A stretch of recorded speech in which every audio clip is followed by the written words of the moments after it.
প্রিয় দেশবাসী, আসসালামু আলাইকুম। এখনই আমাদের মধ্যে আমাদের প্রধানমন্ত্রী, মাননীয় প্রধানমন্ত্রী, বাংলাদেশের প্রধানমন্ত্রী বঙ্গবন্ধু কন্যা দেশরত্ন শেখ হাসিনা এখনই আমাদের মধ্যে বক্তব্য দিবেন।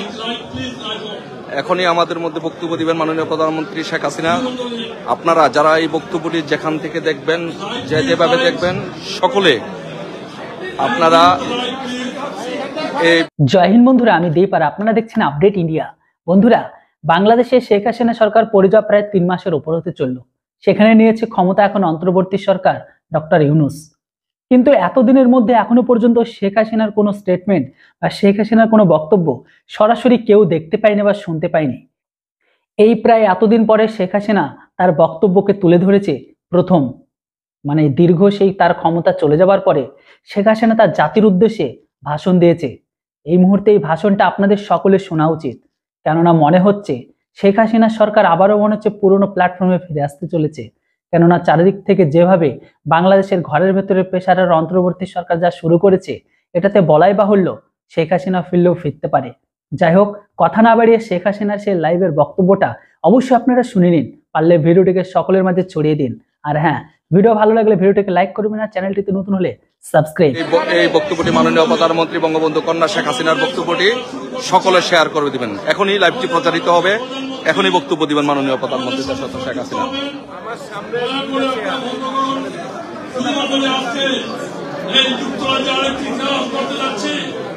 আমরা 1971-এর মহান মুক্তিযুদ্ধের সময় আপনারা আপনারা এই বাংলাদেশের মুজিবের নেতৃত্বে আপনারা তাকে সরা দিয়ে এই প্রবাসী বাংলার ইতিহাস তৈরি করেছিলেন। 75-এর 15 আগস্ট জাতির পিতাকে হত্যার পর আপনারা এই প্রবাসী বাঙালিরা আপনারা বঙ্গবন্ধু হত্যার বিচার চেয়েছিলেন। মহানগরের সময় যখন মাননীয় প্রধানমন্ত্রীকে এই প্রবাসী বাঙালিরা আপনারা যখন দাঁড়িয়েছিলেন গণতন্ত্র ফখরুদ্দিনের বিরুদ্ধে, আমরা মাননীয় প্রধানমন্ত্রী চ্যালেঞ্জ করে বাংলাদেশে গিয়েছিলেন। আমরা যুক্তরাজ্য আওয়ামী লীগের নেতৃবৃন্দরা আমিও সেদিন গিয়েছিলাম। সেদিন মাননীয় প্রধানমন্ত্রীর সাথে গিয়ে আমিও সেদিন কারাগারে ঢুকেছিলাম, জেলার অভ্যন্তরে গিয়েছিলাম।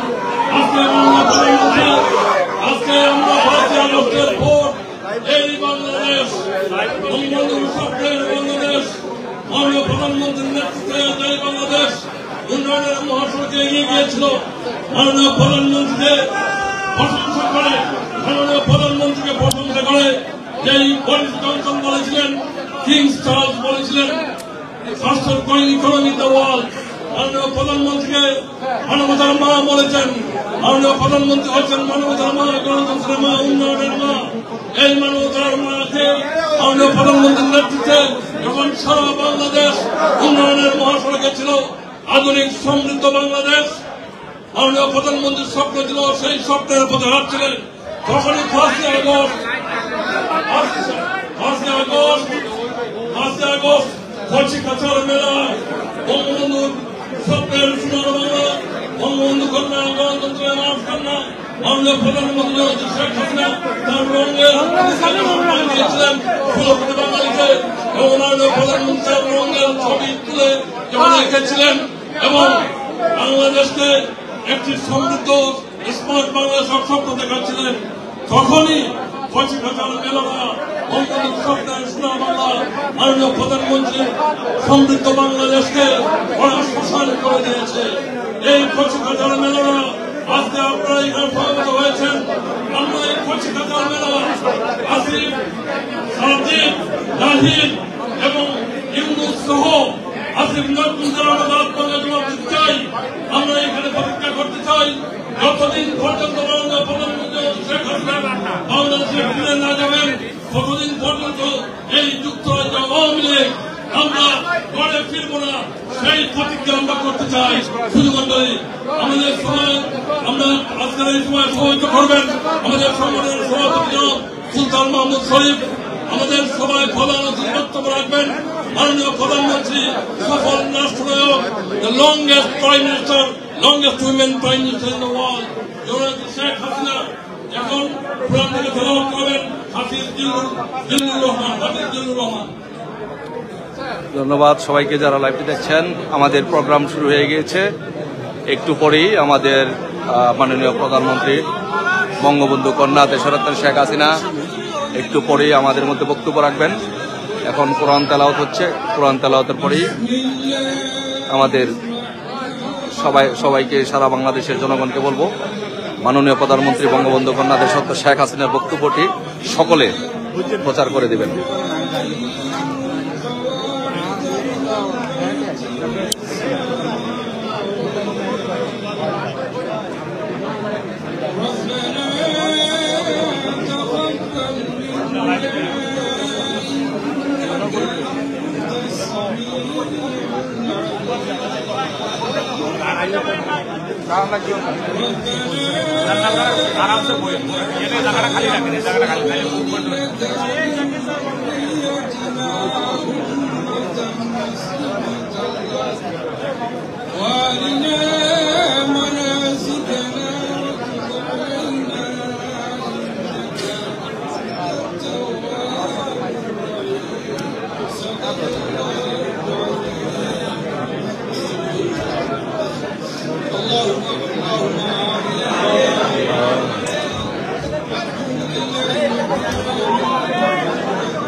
والسلام على سيد المرسلين وعلى آله وأصحابه وأزواجه وأهل بيته أجمعين. اللهم ربنا تقبل منا إنك أنت السميع العليم وتب علينا إنك أنت التواب الرحيم.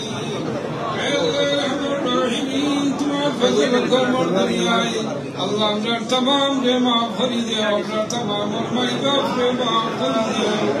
अल्लाह तुम्हारे हबीब और मुर्दा जिंदा तमाम उम्मत को माफ करी दे या अल्लाह। आय अल्लाह मेरा पक्ष तुले मस्जिदर पक्ष तुले लक्ष लक्ष कोटि कोटि तुमते सलाम मदीने तैयबा को सही दे या अल्लाह। आय अल्लाह खासुनी हमरा बांग्लादेश जरूर तुम्हार दया नजर बरसों भर या अल्लाह। आय अल्लाह खासुनी हमरा माननीय प्रधानमंत्री আল্লাহ তোমার অসংখ্য গণিত রহমত বর্গ শান্তি বর্ষণ করে দেও। আয় আল্লাহ আমরা এই দেশের লাগি যারা আমরা ত্যাগ স্বীকার করছই, আয় আল্লাহ যত মানুষ মারা গেছেন আল্লাহ তামাম রূপে আল্লাহ জান্নাতুল ফেরদাউস নসিব করে দেও। আয় আল্লাহ আমরা যারা দেশের লাগি আমরা আল্লাহ আমরা খাটি খাটছই, আয় আল্লাহ তামাম রূপে আল্লাহ তোমার রহমত বর্ষণ করো। আয় আল্লাহ দরুদি শেখ হাসিনা শেখ রেহানার উপরে আল্লাহ তাআলা খানদানের উপরে তোমার অসংখ্য গণিত রহমত বরকত শান্তি বর্ষণ করো, হায়াতে তৈয়বা দান করে দিও। আয় আল্লাহ খাস করে আমরা এই মজলিসে যারা হাজির হইছি আমরা तमाम দিন দুনিয়ারে উজালা করে দেও। আল্লাহুম্মা রাব্বানা তাকাব্বাল মিন্না ইন্নাকা আনতাস সামিউল আলিম وتب علينا إنك أنت التواب الرحيم. وأفوض أمري إلى الله إن الله بصير بالعباد. আপনারা দেখছেন যে হাজার হাজার মানুষ আমাদের সাথে সংযুক্ত হয়েছেন। ধন্যবাদ। এখন বক্তব্য রাখবেন আজকের সভার সভাপতি আমাদের প্রধানমন্ত্রী এখন সংযুক্ত হয়েছেন। সভাপতির বক্তব্যের পরেই উনি মাননীয় প্রধানমন্ত্রী বক্তব্য রাখবেন। আমাদের প্রধানমন্ত্রী অলরেডি এখানে সংযুক্ত হয়েছেন।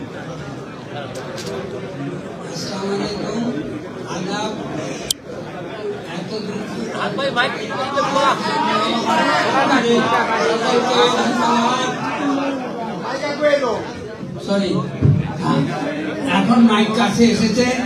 আপনাদেরকে আবারও সালাম জানাই, আদাব জানাই, শুভেচ্ছা জানাই এবং এই বিপদের দিনে বাঙালি জাতির এই মহা বিপদের দিনে আপনারা যারা আমার সাথে একত্রিত হয়ে এই প্রবাসে বাংলাদেশের মাননীয় প্রধানমন্ত্রী বাংলাদেশের মানুষের সমস্ত অভাব অনটনে থেকে তাদের উদ্ধারকারী জননেত্রী শেখ নেত্রী বিশ্ব মানুষের আদরের এবং ভালোবাসার পাত্র বাংলার আমার একটু দিবেন, আমার লাইকটা ওইখানে যায় রহমানের একটু আমি বেরিয়ে যাই। আপনারা যারা এখানে এসেছেন আপনাদেরকে বিশেষভাবে ধন্যবাদ ও কৃতজ্ঞতা জ্ঞাপন করি।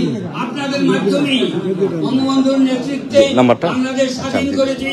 জননেত্রী শেখ হাসিনার নেতৃত্বে বাংলাদেশকে পাকিস্তান এবং অন্যান্য যারা পাকিস্তানের পক্ষে আছে তাদের থেকে দেশকে মুক্ত করব। রাজাকার পাকিস্তানিদেরকে দেশ থেকে বিতাড়িত করব। এই বলে জননেত্রী শেখ হাসিনাকে এই অংশগ্রহণের জন্য আহ্বান জানিয়ে আমার বক্তব্য শেষ করছি। জননেত্রী শেখ হাসিনা আসার আগে আমরা সবাই মিলে জাতীয় সঙ্গীত গাই। জয় বাংলা, জয় বঙ্গবন্ধু, জয় শেখ হাসিনা, জয় শেখ হাসিনা, জয় বাংলাদেশের মানুষ।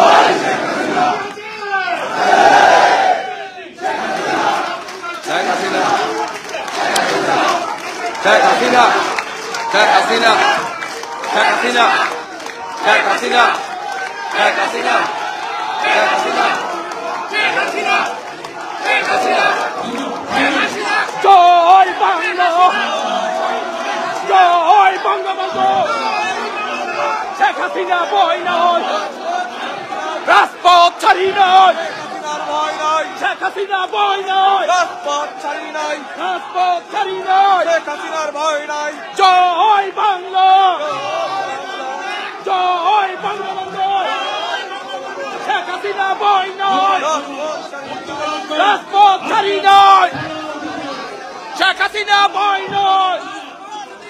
জয় বাংলা।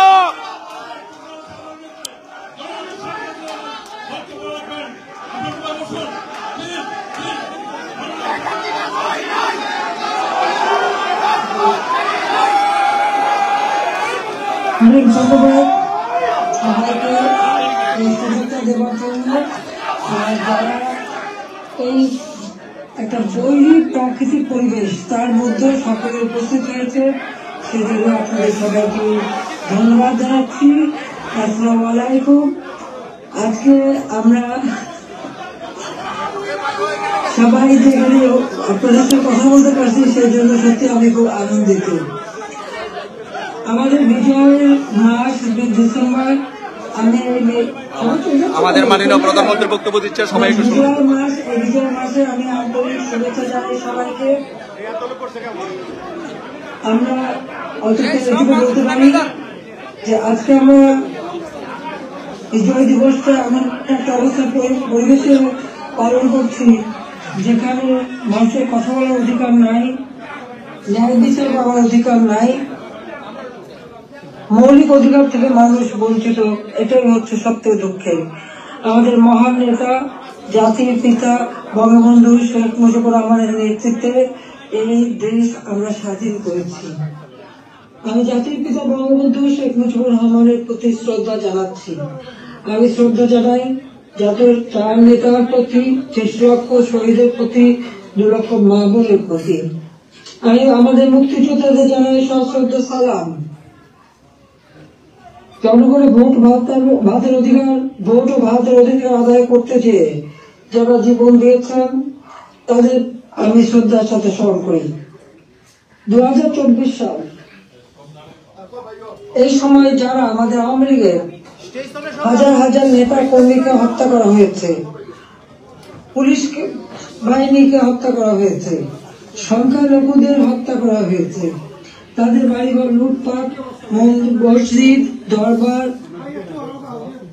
দরগা শরীফ, মন্দির, গির্জা, প্যাগোডা ধ্বংস করা হয়েছে। আর আমাদের আওয়ামী লীগের সম্পূর্ণ জেলা, উপজেলা, ইউনিয়ন পর্যায় পর্যন্ত বাড়ি ঘর, ব্যবসা প্রতিষ্ঠান, অগ্নিসংযোগ করা হয়েছে, প্রতিটি প্রতিষ্ঠানে অগ্নিসংযোগ করা হয়েছে, লুটপাট করা হয়েছে, আর এই থানাগুলিতে আগুন দেওয়া হয়েছে, পুড়িয়ে পুলিশ হত্যা করেছে। কাজে বর্তমান যারা শাহাদাত বরণ করেছে, যারা এই ধরনের ঘটনার শিকার হয়েছে, ছাত্র, শিক্ষক, আইনজীবী, সাংবাদিক, বুদ্ধিজীবী এবং আমাদের আওয়ামী লীগের নেতা কর্মী, পুলিশ বাহিনী সহ আনসার বিডিপি যারা মৃত্যুবরণ করেছে, আমি তাদের সকলের আত্মার মাগফিরাত কামনা করি, পরিবারের প্রতি আমার সমবেদনা জানাই। আমি জাতীয় চার নেতার প্রতি শ্রদ্ধা জানাই। 15 আগস্ট বাঙালির জীবন একটা কলঙ্কময় অধ্যায়। সেদিন হারিয়েছে আমি আমার বাবা, মা, ভাই সকলকে। আমার মা বেগম ফজিলাতুন্নেসা, আমার 3 ভাই কামাল জামাল রাসেল, কামাল জামালের নগর পরিচয় সুলতানা রুজি, আমার একমাত্র চাচা শেখ আবু নাসের,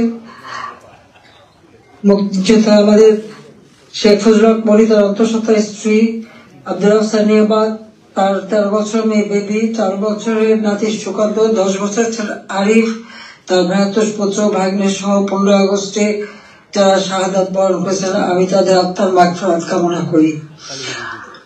আমার বাবার মিলিটারি সেক্রেটারি ব্রিগেডিয়ার জাবির উদ্দিন এবং পুলিশ অফিসার সিদ্দিকুর রহমানকে আমি শ্রদ্ধা জানাই। আজকে আমি আপনাদের সাথে কথা বলতে চেয়ে বারবার মনে পড়ছে যে বাংলাদেশের প্রতিটি অর্জনের সাথে আমাদের প্রবাসী বাঙালিদের অবদান রয়েছে। সে আগরতলা ষড়যন্ত্র মামলা থেকে জাতিপিতাকে মুক্ত করা থেকে শুরু করে আমাদের মহান মুক্তিযুদ্ধে, এবং সেই 2007 সালে যখন আমাকে দেশে ফিরতে বাধা দিয়েছিল তখনকার সরকার, সে সময়ও আপনাদের সকলের সহযোগিতা পেয়েছি। আজকেও যখন বাংলাদেশ অত্যন্ত একটা কঠিন সময়ের মধ্য দিয়ে যাচ্ছে, একটা ফ্যাসিস্ট সরকারের অধীনে বাংলাদেশের মানুষের মৌলিক অধিকার, বেঁচে থাকার অধিকার সবই হরণ করা হয়েছে।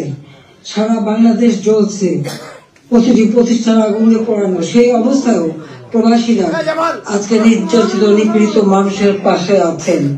আমি আপনাদের প্রতি কৃতজ্ঞতা জানাই, আন্তরিক ধন্যবাদ জানাই এই চরম দুঃসময় মানুষের পাশে দাঁড়ানোর জন্য।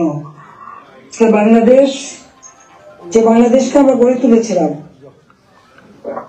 জাতির পিতা স্বপ্নের বাংলাদেশ হিসেবে, ক্ষুধা দারিদ্র্যমুক্ত বাংলাদেশ হিসেবে, অর্থনৈতিকভাবে বাংলাদেশ উন্নত হয়েছিল, কিন্তু আজকে আমরা দেখি যে একে একে সব ধ্বংস করা হয়েছে। আজকে এমন একটা সরকার ক্ষমতায় যাদের হাতে এদেশের 30 লক্ষ মানুষ শহীদ হয়েছে, আমাদের বুদ্ধিজীবীদের হত্যা করা হয়েছে। এই 14 ডিসেম্বর বুদ্ধিজীবী হত্যা দিবস, সেই সময় ওই নিজামী, মুজাহিদ থেকে শুরু করে এরা তো যেমন বিশ্ববিদ্যালয় থেকে শিক্ষক, ইঞ্জিনিয়ার, ডাক্তার সকল বুদ্ধিজীবীদেরকে তুলে নিয়ে যে নির্মমভাবে হত্যা করা হয়, বাংলাদেশকে মেধাশূন্য করার একটা চেষ্টা করা হয়েছিল সেই সময়। একদিকে পাকিস্তানি হানাদার বাহিনী, তাদের গণহত্যা, আর সেই সাথে সাথে এই আলবদর রাজাকার আল-শামস বাহিনী বানিয়ে আমাদের একদিকে গণহত্যা, পাকিস্তানি হানাদার বাহিনীকে সহযোগিতা করা, অপরদিকে বুদ্ধিজীবীদের হত্যা করেছিল, যারা সেই ডিসেম্বর মাসের 14 তারিখ থেকে 10 তারিখ থেকে 14 তারিখ পর্যন্ত কয়েক শত বুদ্ধিজীবীকে নির্মম ভাবে হত্যা করে। আমি তাদেরও হত্যার শান্তি কামনা করি, মাগফিরাত কামনা করি। আমরা আওয়ামী লীগ 75 সালের পর 21 বছর পরে আমরা সরকার গঠন করি, জনগণের সেবা করি। 2008-এর নির্বাচনে আমরা জয়ী হই। সেই নির্বাচনে আওয়ামী লীগ এককভাবে 233টা সিট পায়, আর বিএনপি পেয়েছিল মাত্র 30টা সিট। জনগণের ম্যান্ডেট নিয়ে আমরা সরকার গঠন করে জনগণের কল্যাণে কাজ শুরু করি, যার ফলে এদেশের জনগণ 2014 সালের নির্বাচন, 2018 সালের নির্বাচন এবং 2024 সালের নির্বাচনে স্বতঃস্ফূর্ত ভাবে একটা অবাধ, নিরপেক্ষ, সুষ্ঠু নির্বাচনের মাধ্যমে বাংলাদেশ আওয়ামী লীগকে বারবার ভোট দিয়ে তাদের সেবা করার সুযোগ দিয়েছে। আমি বাংলাদেশের জনগণের প্রতি শ্রদ্ধা জানাচ্ছি। দুর্ভাগ্যের বিষয় হলো 2024 সরকার গঠন করার পর আমরা সব দেশকে এগিয়ে নিয়ে যাচ্ছি। এই বাংলাদেশকে একটা যুদ্ধ বিধ্বস্ত বাংলাদেশ গড়ে তুলে জাতির পিতা বঙ্গবন্ধু শেখ মুজিব উন্নয়ন একটা সর্বোন্নত দেশ হিসেবে প্রতিষ্ঠা করে দিয়েছিলেন, যেটা আন্তর্জাতিকভাবে স্বীকৃত, জাতিসংঘ কর্তৃক স্বীকৃত ছিল।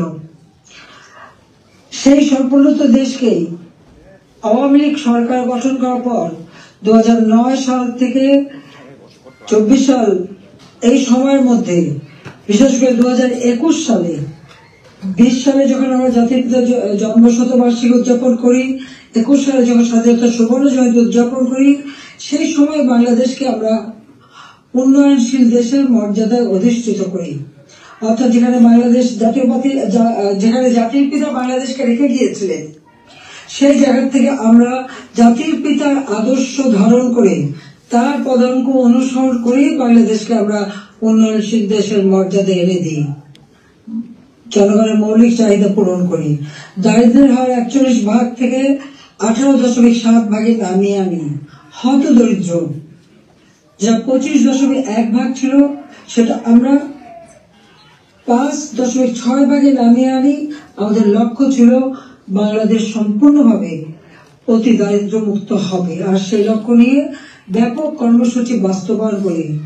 প্রতিটি গ্রামকে শহরে রূপান্তর করে ঘরে ঘরে বিদ্যুৎ পৌঁছে দিই, খাদ্য নিরাপত্তা নিশ্চিত করি, দরিদ্র মানুষের জন্য বিনা পয়সা খাদ্য বিতরণ, মধ্যবিত্ত নিম্নবিত্ত তাদের জন্য, এখন নিম্নবিত্তদের জন্য 15 টাকায় চাল, আর মধ্যবিত্ত বা স্বল্প আয়ের তাদের জন্য 30 টাকা চাল যাতে কিনতে পারে এবং ডাল তেল লবণ সহ কিনতে পারে।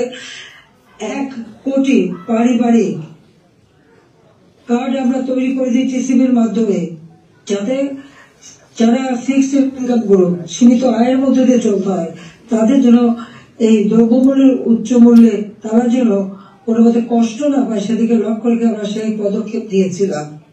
আমাদের লক্ষ্যই ছিল কোথাও দারিদ্র্যমুক্ত বাংলাদেশ গড়ে তোলা। গৃহহীন ভূমিহীন মানুষকে আমরা বিনা পয়সায় ঘর করে দিই। বাংলাদেশের 58টা জেলা সম্পূর্ণভাবে ভূমিহীন গৃহহীন মুক্ত হয়, সেখানে কোনো মানুষ ভূমিহীন গৃহহীন ছিল না, আর বাকিগুলিও করে দেওয়ার কাজ চলমান ছিল। আমরা এই বছরে বাংলাদেশকে ভূমিহীন গৃহহীন মুক্ত একটা মানব কল্যাণের রাষ্ট্র হিসেবে গড়ে তুলতে পারতাম, কিন্তু আমাদের দুর্ভাগ্য যে চরম ভাবে একটা চক্রান্ত শুরু হয়।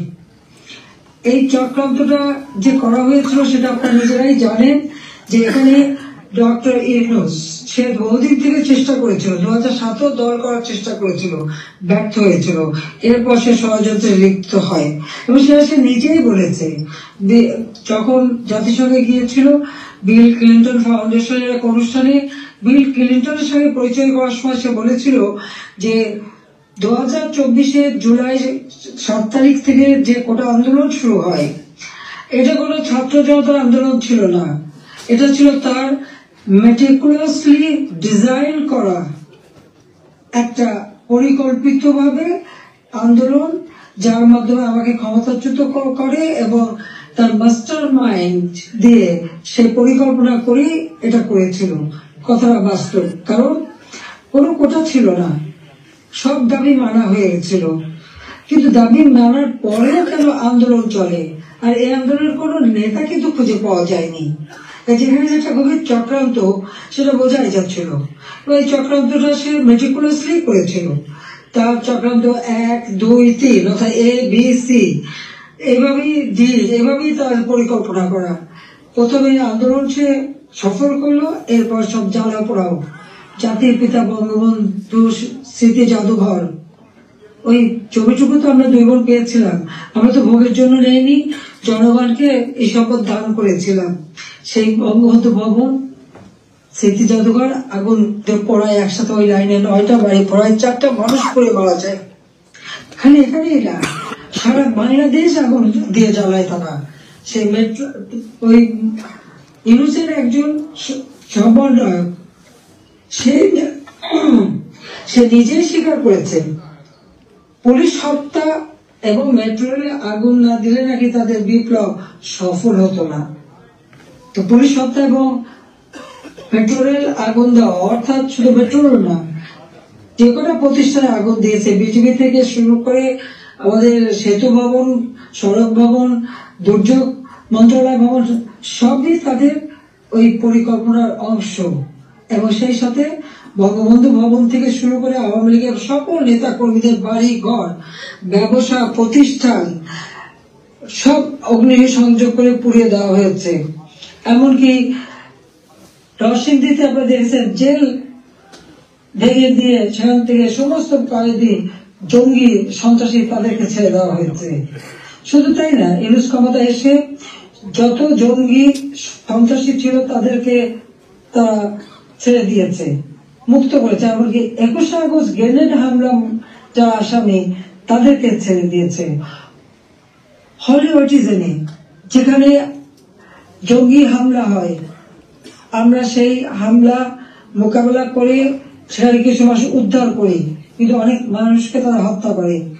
সেই অপরাধী জঙ্গি সন্ত্রাসী যাদের বিচার হয়েছিল, সাজাপ্রাপ্ত, তাদেরকেও মুক্ত করে দেয়। মানে এটা কোন ধরনের কাজ আমরা জানি না। আর দেখা যাচ্ছে যে শুধু আগুনে পড়ছে না, বাড়ি ঘর সম্পত্তি লুটপাট করা এবং তারপরে অগ্নিসংযোগ করা, সংসদ ভবনে আক্রমণ, সেখানে ভাঙচুর করা, চিফ জাস্টিস তাকে অপমান করে, লাঠি সোটা নিয়ে তাকে অপমান করে তাকে পদ থেকে বাধ্য করা, নির্বাচন কমিশন, পাবলিক সার্ভিস কমিশন, মানবাধিকার কমিশন করে এক এক প্রতিষ্ঠান, প্রত্যেকটা প্রতিষ্ঠান ধ্বংস করেছে, সকলকে সেখান থেকে বাধ্য করেছে পদত্যাগ করতে। আওয়ামী লীগের নেতা কর্মী শুধু না, আমাদের যারা বুদ্ধিজীবী, সাংবাদিক, 300 সাংবাদিকের অ্যাক্রেডিটেশন কার্ড বাতিল, চাকরিচ্যুত, 106 জন সাংবাদিকের বিরুদ্ধে হত্যা মামলা, এখন প্রায় 1700 সাংবাদিক গ্রেপ্তার, বন্দী। আওয়ামী লীগের কয়েক হাজার নেতা কর্মী, প্রায় 4-5 হাজার নেতা কর্মী তাদেরকে হত্যা করেছে, আহত করেছে। পুলিশ 3000-এর মতো পুলিশ তাদেরকে পুলিশকে হত্যা করেছে। আনসার 40 জন আনসারের কোনো খবরই নেই, তাদের গুম হয়ে গেছে, তারা বাড়ি ঘরে আসতে পারে না, জানেও না তারা কোথায় আছে, তাদেরকে মেরে তাদেরকে লাশ পর্যন্ত গুম করে দেওয়া হয়েছে। ব্যবসায়ী, সাংবাদিক, সংস্কৃতি কর্মী, পেশাজীবী প্রত্যেকের বিরুদ্ধে মিথ্যা মামলা আর হত্যা মামলা। আমি জানি না পৃথিবীর কোন দেশে এত হত্যা মামলা হয় কিনা। আমার নিজের একার বিরুদ্ধেই তো বোধহয় 250 মামলা, তাও আবার হত্যা মামলাই অধিকাংশ। একদিকে হত্যা মামলা দিয়েছে এবং আমাদের যত নেতা কর্মী তাদেরকে গ্রেপ্তার করেছে। গ্রেপ্তার করবার পর যখন কোর্টে নেয়, তাদের উপর হামলা করা হয়। এটা তো পৃথিবীতে আমরা কোনোদিন দেখিনি।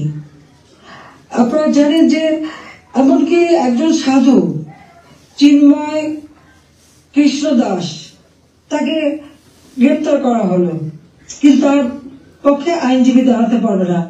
এটা কোন ধরনের বিচার যে একজন আসামির পক্ষে আইনজীবী দাঁড়াতে পারবে না? যদি কোনো আসামি আইনজীবী না দিতে পারে তো এটা সরকারের দায়িত্ব আইনজীবী নিয়োগ দিয়ে দেওয়া, ন্যায় বিচারের স্বার্থে। বাংলাদেশে ন্যায় বিচার নাই, এবং তার পক্ষে দাঁড়ালো কেন? সেই জন্য আইনজীবী পিটিয়ে হত্যা করা। এবং তাদের এবারে আমরা একটা অদ্ভুত ব্যাপার দেখি যে মানুষকে পিটিয়ে হত্যা করা। মানুষ কেন?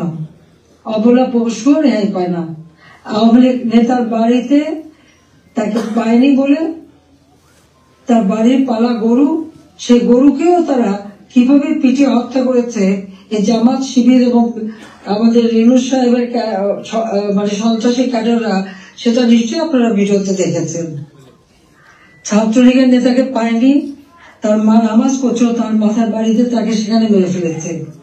যুবলীগের নেতা এই মৌলভীবাজারে গত কালকের ঘটনা, 7 তারিখে সেখানে আগুন দিয়ে যুবলীগ নেতার মা এবং চাচিকে পুড়িয়ে হত্যা করেছে। 250-র উপর থানা যখন অগ্নিসংযোগ করেছে, লুটপাট করেছে, পুলিশ ভিতরে তাদেরকে পুড়িয়ে মেরেছে, পিটিয়ে মেরেছে। এমনকি একটা অন্তঃসত্ত্বা পুলিশ হাত পা ধরেছে যে ভাই আমাকে মারবেন না, আমার পেটে বাচ্চা। তাদের কথা কান দেয়নি, তাদেরকে পিটিয়ে পিটিয়ে হত্যা করেছে। সরকারি কর্মচারীদের উপর পর্যন্ত নির্যাতন চলছে। কর্মকর্তা কর্মচারীদের হয়রানি, গ্রেপ্তার, মামলা দিয়ে চাকরিচ্যুত অথবা ওএসডি করা হচ্ছে। এটা জানি না রিমান্ডে নিয়ে নির্যাতন করছে।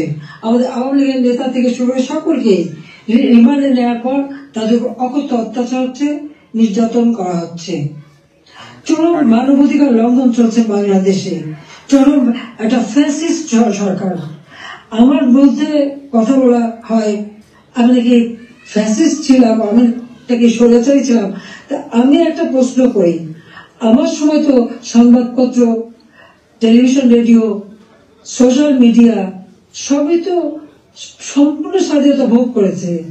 যার যখন যেরকম আলোচনা করা দরকার করেছে, টক শোতে যত রকমের সমালোচনা করা তারা করেছে। রেডিও, টেলিভিশন, সংবাদপত্র সবই তো স্বাধীন ছিল। কই এখন তো তারা কোনো নিউজ দিতে পারে না। প্রত্যেক জায়গায় ইউনুস তো নিজেই একটা মাস্টার মাইন্ড খুনি, তার এজেন্ট সব জায়গায় আছে। প্রত্যেক জায়গায় তারা ঠিক করে দেয় কোন সংবাদ যাবে, কোন সংবাদ যাবে না। এই যে বাংলাদেশে এত ঘটনা ঘটে যাচ্ছে, প্রায় 1 কোটির মতো প্রতিষ্ঠান শুধু অগ্নিসংযোগ করে ধ্বংস করা হয়েছে। ইন্ডাস্ট্রি, হোটেল, 5 স্টার হোটেল থেকে শুরু করে কোনো কিছু বাদ যায় নাই তাদের আক্রমণ থেকে। কেউ কি কোনো একটা নিউজ দিতে পেরেছে? কেউ কি কোনো সংবাদ দিতে পেরেছে? কেউ কি বিচার চাইতে পেরেছে? বিচার চাওয়ারও সুযোগ নেই, থানায় মামলা দেওয়ার সুযোগ নেই। মামলা শুধু সেটুকু হবে যেটুকু তারা বলে দেবে সেইটুকু। ন্যায় বিচার পাওয়ার অধিকার মানুষের নাই। উচ্চ আদালত থেকে শুরু করে সর্বক্ষেত্রে দলীয়করণ, চরম ভাবে দলীয়করণ। বলছে বৈষম্য বিরোধী আন্দোলন, এখন তো দেখা যায় সব জায়গায় বৈষম্য সৃষ্টি করা হচ্ছে। আমি একটা কথাই বলতে চাই, যে সমস্ত অপবাদগুলি দেওয়া হয়েছে সবাই একটু তুলনা করে দেখুন যে আওয়ামী লীগ সরকার থাকতে মানুষ কিভাবে স্বাধীনতা ভোগ করেছে। সেটা সোশ্যাল মিডিয়া হোক, তাদের বক্তব্য হোক, মিটিং মিছিলে হোক, সবকিছুতে অধিকার ছিল। আমরা তো সেখানে হস্তক্ষেপ করিনি। কিন্তু আজকে কি আওয়ামী লীগের একটা নেতা কর্মী রাস্তা নামতে পারে না, রাস্তা দিয়ে হেঁটে যাচ্ছে, একজন বলে দিল উনি আওয়ামী লীগের কর্মী, সঙ্গে সঙ্গে তাকে এক কোপ দিয়ে হাত ফেলে দিল, কেটে ফেললো। কোন দেশে বাস করি আমরা? কি অপরাধ! আর সেই সাথে দেখা গেল কি এই অপরাধীদের দায় মুক্তি দেওয়া হলো। জুলাই 15 তারিখ থেকে এই পর্যন্ত যাদের হত্যা করা হয়েছে, লুটপাট, অগ্নিসংযোগ, মানুষ হত্যা, ছাত্র হত্যা, প্রতিটি শিক্ষা প্রতিষ্ঠানে লুটপাট, সেখানে তাদের উপর নির্যাতন, শিক্ষকদের উপর নির্যাতন, ছাত্রদের উপর নির্যাতন, প্রতিটি জায়গায় নির্যাতন চালানো হচ্ছে। আপনারা কি একবার ভাবতে পারেন? শিক্ষক, গুরুজন, শিক্ষককে দেখে ছাত্ররা ভয় পায়, সমীহ করে। আর আমরা কি দেখলাম? আমাদের নোবেলের আমলে আমরা দেখলাম ছাত্ররা শিক্ষকদের অপমান করছে, অধ্যক্ষকে পদ থেকে বাধ্য করছে, ছাত্রীরা প্রিন্সিপালকে গাছের সাথে বেঁধে রাখছে, ছাত্রছাত্রীরা টিচারের গলায় জুতোর মালা পরাচ্ছে, গালে থাপ্পড় মারছে। এটা কোন ধরনের আচরণ এই কোমলমতি শিক্ষক ছাত্রছাত্রীদের শেখানো হচ্ছে? এদের ভবিষ্যৎটা কি? এরা কি আবার ভবিষ্যতে কোনদিন বলে বসবে তুমি আমার বাবা না রিজাইন করো, যেমন শিক্ষকদের রিজাইন করেছে? কোনদিন রাখি বলবে তুমি আর আমার মা না, তুমি এখন রিজাইন করো, মাতৃত্ব থেকে রিজাইন করো, পিতৃত্ব থেকে রিজাইন করো, সেটাই হয়তো বলে বসবে। এটা কি অভিভাবকরা দেখে না? এটা কি ধরনের এই জাতিকে কিভাবে গড়ে তুলছে সেটাই আমার প্রশ্ন। আমরা তো শিক্ষা দীক্ষায় সব দিক থেকে সুযোগ করে দিয়েছি। আমরা শিক্ষা বৃত্তি দিয়েছি, বয়স্ক ভাতা, বিধবা ভাতা, প্রতিবন্ধী ভাতা, মুক্তিযোদ্ধা ভাতা দিয়েছি, সব বন্ধ করে দিয়েছি। আজকে হাহাকার। বাংলাদেশে আওয়ামী লীগ সরকার মানে কোনো মানুষ ভিক্ষা করতে হতো না।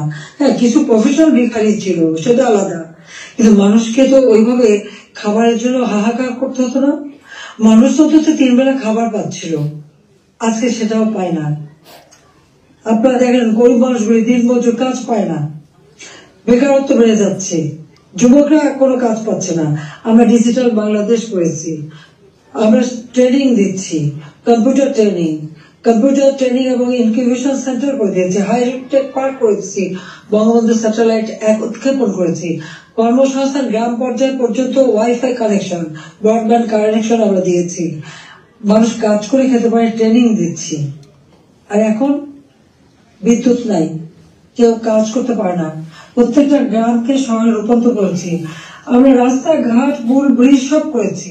এখনো বলে এই বড় বড় মেগা প্রজেক্ট, এটা দুর্নীতি খুঁজবে। হ্যাঁ, আমি চ্যালেঞ্জ দিচ্ছি, দুর্নীতি খুঁজে বের করুক। মানি লন্ডারিং কমিটি বানিয়েছে, তারা বলেছিল অর্থনীতির বিষয়ে। আমার প্রশ্ন, মানি লন্ডারিং এর খোঁজ করবেন? সবার আগে ওই ইউনুসের মানি লন্ডারিং এর খোঁজটা করুন।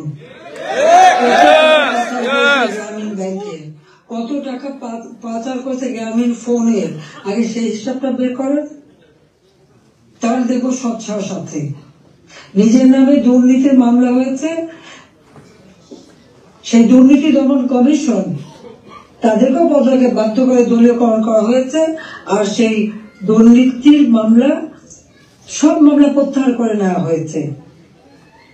666 কোটি টাকা ট্যাক্স, কত সম্পদের মালিক যে এত টাকা ট্যাক্স হয়, সেই ট্যাক্সও তার দেওয়া লাগবে না, সেটাও মাপ। নিজের ট্যাক্স মাপ করিয়ে নিয়ে, নিজের দুর্নীতি মামলা প্রত্যাহার করে নিয়ে অন্যের দুর্নীতি খুঁজতে যাওয়া আর অন্যকে ট্যাক্স দেওয়ার জন্য আবেদন করা, এটা কোন ধরনের মানসিকতার, কোন ধরনের খেলা? বা এটা তো জাতির সাথে তামাশা করা, সেটা তো তামাশা করছে, এটাই আমার মনে হচ্ছে। আজকে বিচার নেই, মানুষ ন্যায় বিচার থেকে বঞ্চিত, আজকে মানুষের পেটে খাবার নেই, আজকে চারিদিকে হাহাকার, মানুষের কথা বলার অধিকার নেই, রাজনীতি করার অধিকার নেই। আমাদের আওয়ামী লীগ কোন অপরাধটা করেছে? বাংলাদেশের মানুষের যতটুকু অর্জন আওয়ামী লীগের হাত দিয়ে, সেই বাংলা ভাষায় কথা বলার অধিকার থেকে শুরু করে স্বাধীনতা অর্জন, বিজয় অর্জন, এই 16ই ডিসেম্বর আমাদের বিজয় দিবস, এই বিজয় অর্জন সবই আওয়ামী লীগের হাত ধরে। বাংলাদেশে কি একটা যুদ্ধ বিধ্বস্ত দেশ, একটি প্রদেশকে রাষ্ট্রে উন্নীত করা, এটাও আওয়ামী লীগের দ্বারা। সর্বোন্নত দেশ থেকে আজকে উন্নয়নশীল দেশের মর্যাদা, এটাও তো আওয়ামী লীগ অর্জন করে দিয়েছে। প্রবাসী যারা আছেন, আওয়ামী লীগ সরকার আগে আপনারা প্রবাসে ছিলেন, বাংলাদেশ কোথায় ছিল? সেই সময় আপনারা মানুষের কাছে গেলে কিভাবে, মানুষ তো করুণার চোখে দেখত। জাতিপিতা বলেছিলেন ভিক্ষুক জাতির কোনো ইজ্জত থাকে না, তাহলে ভিক্ষুক জাতি হতে চায়নি, আত্মমর্যাদাশীল জাতি হিসেবে বাংলাদেশকে গড়তে চেয়েছিলাম, আর সেভাবে গড়েছিলাম। আপনারা নিজে একবার চিন্তা করে দেখেন, আমি সরকারে থাকতে বাংলাদেশ শুনলে পৃথিবী কি বলতো? পৃথিবী বলতো বাংলাদেশ উন্নয়নশীল দেশ, বাংলাদেশ একটা উন্নয়নের মডেল, বাংলাদেশের উন্নয়ন একটা বিস্ময়। বাংলাদেশের মানুষ যেখানে যেত মর্যাদা পেত। আমরা নিজস্ব অর্থায়নে পদ্মা সেতু নির্মাণ করে বাংলাদেশকে দেখিয়ে দিই এবং সারা বিশ্বকে দেখিয়েছি বাংলাদেশ পারে, অসাধ্য সাধন করতে পারে, সেটা আমরা দেখিয়েছিলাম।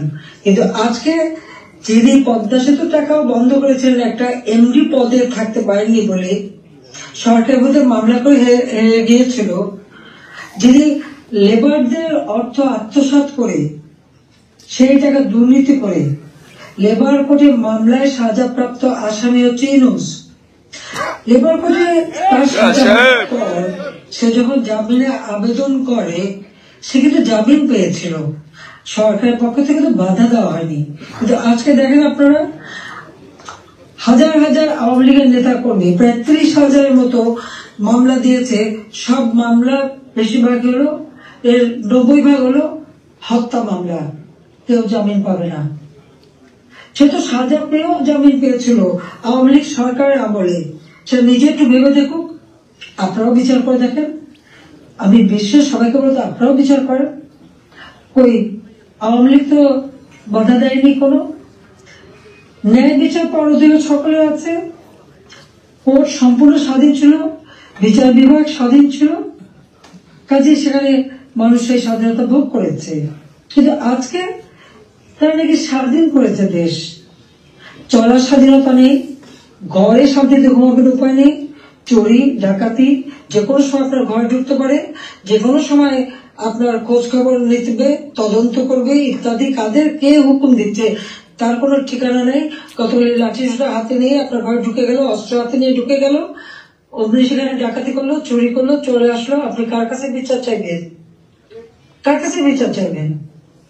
কোনো বিচার চাওয়ার অধিকার নাই, ন্যায় বিচারের কোনো অধিকার নেই।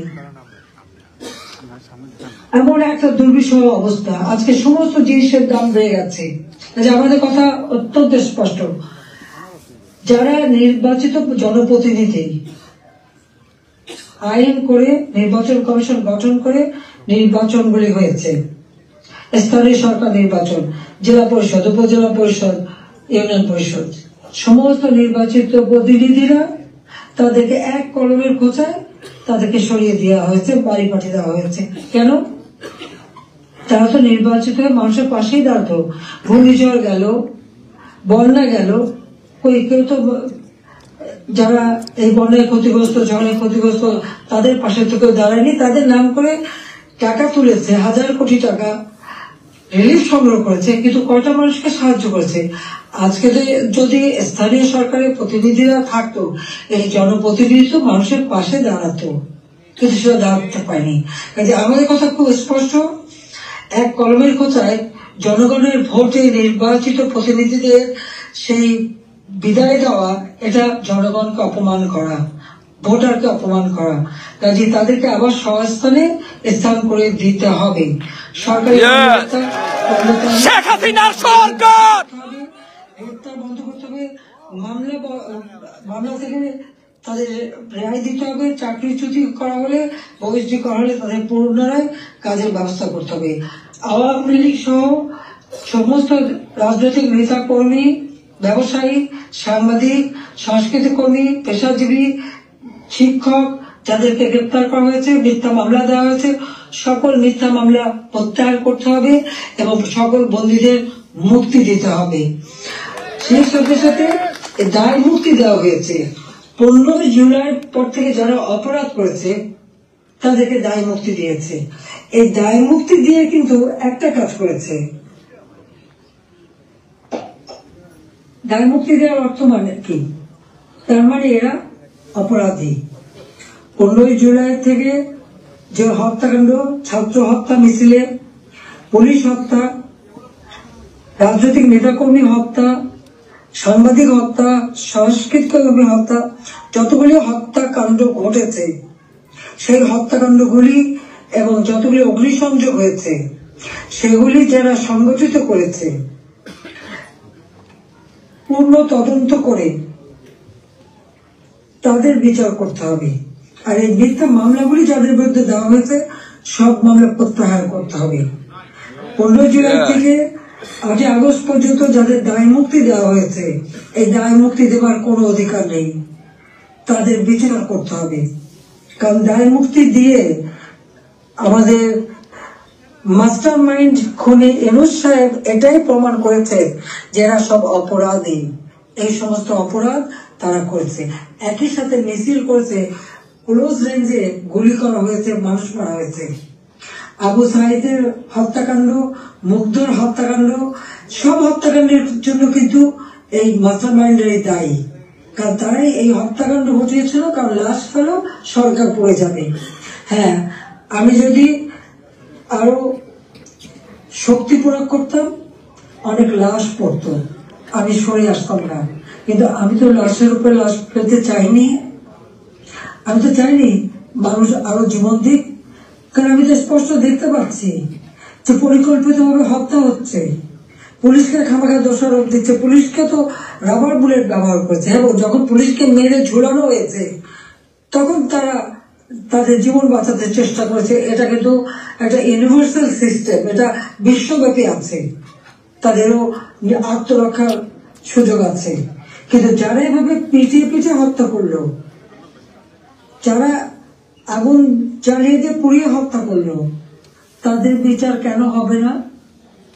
যারা ঘরে ঘরে যে লুটপাট করলো, আগুন দিল, এমপি হোস্টেল, সংসদ ভবন, সেগুলি যারা ভাঙচুর করেছে, প্রত্যেকটা এমপির হোস্টেলের রুম তারা লুটপাট করেছে, তালা ভেঙে ভেঙে। প্রথমে চুরি করেছে, লুটপাট করেছে, ছাত্র নামধারী, তারপরে সেখান থেকে পরে পুলিশে দিয়েছে। প্রত্যেকটা বাড়ি বাড়ি যে হামলা, লুটপাট। আমাদের তো কিছুই নেই, গণভবন লুটপাট, আমি তো গণভবন ছেড়ে দিয়ে আসছি। আমরা দেখলাম ইউনূস সাহেব নিজেই তার সমন্বয়কদের নিয়ে চলে গেছেন গণভবনে, কাজেই লুটপাটের কিছু ভাগ বটরা নেওয়ার জন্য। উনিও সেই লুটপাট করেছে।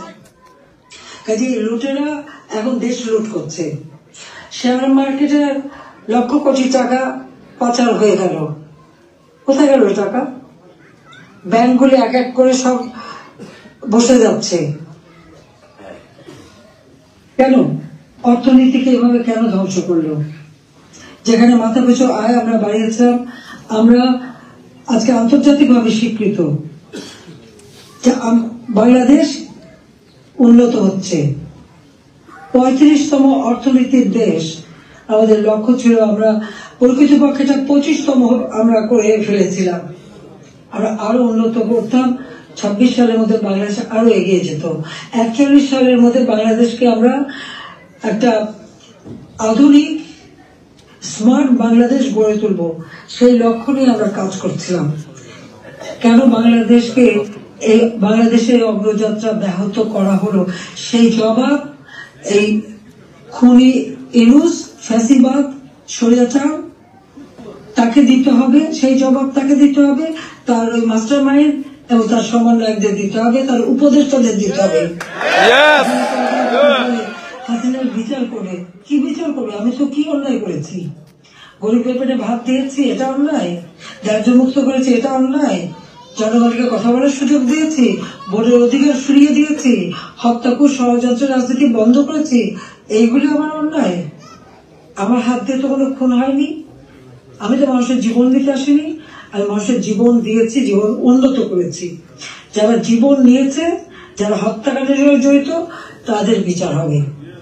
এবং সংবিধানের 7ম অনুচ্ছেদে খ অনুযায়ী কেউ যদি অবৈধভাবে ক্ষমতা দখল করে তার বিচার হয়, জনপ্রতিনিধির কাছে ক্ষমতা হস্তান্তর করতে পারে। আমি তো সেই সুযোগ পাইনি, আমি সরে এসেছিলাম যেন লাশের উপর লাশ না পড়ে, সেই জন্য দুর্ভাগ্যের বিষয় যে থামেনি। একদিন ইনশাআল্লাহ সেই দিন আসবে, এই খুনিদের বিচার একদিন বাংলা মাটিতে হবে। আমরা করবো, যেমন যুদ্ধ অপরাধীদের বিচার করেছি, 15 আগস্টের হত্যাকারীদের বিচার করেছি। আমি জানি এই যুদ্ধ অপরাধীদের বিচার করেছি বলে আমার বিরুদ্ধে মামলা, এবং আইসিটিতে ওই আন্তর্জাতিক যে ট্রাইব্যুনাল আমরা করেছিলাম যুদ্ধ অপরাধীদের বিচার করতে, আজকে সেই কোর্ট করে সেখানে আমার মামলা হবে, সেখানে আমার বিচার হবে। কেন? সেই সময় যুদ্ধ অপরাধীদের যে ডিফেন্সে ছিল তাকেই করেছে চিফ প্রসিকিউটর এই আইসিটি। আর জামাতের একটা দল হয়েছিল এবি পার্টি, সেই পার্টির যে একজন প্রেসিডেন্ট ছিল সে হয়ে গিয়েছে এই আইসিটি চেয়ারম্যান। তো সেখানে ন্যায় বিচার কি করে হবে? আর এটা কিভাবে করে? এটাও তো একটা বিচারের একটা নর্মস, তাতে পড়ে না, কিন্তু গায়ের জোরে সব করবে তারা। কারণ তাদের হাতে অস্ত্র আছে, লাঠি আছে, পেটো বাহিনী আছে, সন্ত্রাস বাহিনী আছে, সেটা দিয়ে তারা এই বিচার করতে চায়। এটাই তারা করবে, এটাই তাদের লক্ষ্য। যাক, আমি অনেক সময় নিলাম, আপনারা ধৈর্য ধরে আমার বক্তব্য শুনেছেন, আমি আপনাদেরকে আন্তরিক ধন্যবাদ জানাই। ইনশাল্লাহ এই বিজয়ের মাস আমাদের, এই অন্ধকার কেটে যাবে, নতুন সূর্য উদিত হবে। জয় বাংলা, জয় বঙ্গবন্ধু শেখ হাসিনার সরকার, বারবার দরকার শেখ হাসিনার সরকার, বারবার দরকার। জয় বাংলা, জয় বঙ্গবন্ধু শেখ হাসিনার সরকার, বারবার দরকার শেখ হাসিনার সরকার। জয় বাংলা, জয় বঙ্গবন্ধু শেখ হাসিনার সরকার, বারবার দরকার শেখ হাসিনার সরকার, বারবার দরকার শেখ হাসিনার সরকার, বারবার দরকার শেখ হাসিনার সরকার। জয় বাংলা, জয় বঙ্গবন্ধু শেখ হাসিনার সরকার, বারবার দরকার শেখ হাসিনার সরকার, বারবার দরকার শেখ হাসিনার সরকার।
শেখ হাসিনার সরকার